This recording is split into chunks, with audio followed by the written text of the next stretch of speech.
আর ইন্দ্র, তুমি চলে এসেছো? আচ্ছা বসো, আমি তোমার জন্য কফি বানিয়ে নিয়ে আসছি। না না পায়ে, আমার জন্য কিছু আনতে হবে না। আচ্ছা শোনো না, ওই বাড়ি থেকে কারো ফোন এসেছিল? মানে বোন বা বাবা? কই না তো ইন্দ্র, কেউ তো ফোন করেনি। আর কেউ ফোন করলে আমি তো তোমাকে তখনই জানিয়ে দিতাম। বুঝলাম। জানো তো পায়েল, আজকে খুব বাবার কথা মনে পড়ছে। ওদের সাথে অনেকদিন কথা হয় না। আমি একটা কাজ করি, ওদেরকে একটা কল করি। ইন্দ্র, তুমি তো সবে অফিসের কাজ মিটিয়ে ফিরলে না, তুমি একটু রেস্ট নাও, পরে কল করো। আর এমনিও বাড়িতে হয়তো সবকিছু ঠিকঠাকই আছে, ওই জন্য বাড়ি থেকে কোনো কল আসেনি। কোনো প্রবলেম হলে তো বোন ফোন করতো। পায়েল, আমার মনে হয় বাড়িতে নিশ্চয়ই কোনো সমস্যা হয়েছে, কারণ বাবার বোন তো আমাকে রোজই ফোন করে, কিন্তু আজ এতদিন হয়ে গেল ওরা একটাও ফোন করেনি। আমি একটা ফোন করে দেখি, দাঁড়া। ইন্দ্র, তুমি না আমার কোনো কথাই শুনতে চাও না। আরে এতদিনের কত স্ট্রেস গেছে তোমার ওপর দিয়ে। তুমি এখন একটু রেস্ট নাও, পরে আস্তে ধীরে কল করো, তারপর তুমি মন খুলে কথা বলো।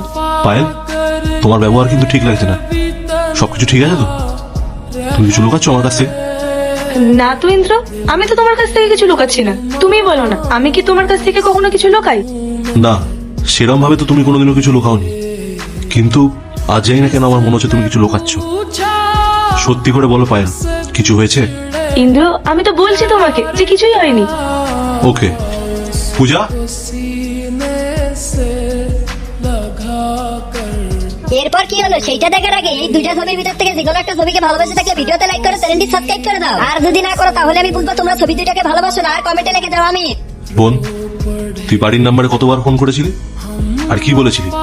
দাদা, আমি তোকে রোজ ফোন করতাম। আমি বৌদিকে বলেছি যে বাবার খুব শরীর খারাপ, আর ডক্টরও বলে দিয়েছে বাবার বেশি দিন বাঁচবে না। দাদা, বাবা না তোর সাথে দেখা করতে চায়। আমি সেই কথাও বৌদিকে বলেছি, কিন্তু বৌদি সবসময় কোনো না কোনো বাহানা দিতে থাকে। ইন্দ্র, আমি মানছি যে তোমার বোন আমাকে ফোন করেছিল, কিন্তু আমি কি করবো বলো? আমি চাইতাম না তোমাকে এত টেনশন দিতে।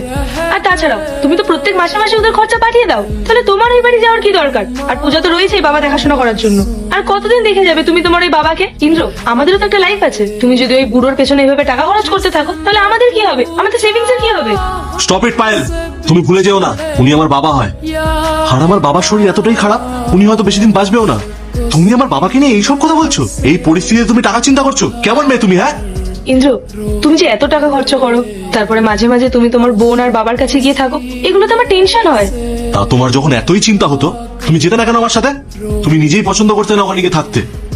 তোমার নাকি গ্রামে যেতে ভালো লাগে না, তুমি ওসব জায়গায় থাকতে পারো না। আর এই প্রবলেম গুলো তোমার, আমার না। আর আমি গ্রামে গিয়ে বেশি দিন থাকতামও না, 2-3 দিন মাত্র থাকতাম। তুমি সেই দিনগুলো অ্যাডজাস্ট করতে পারলে না?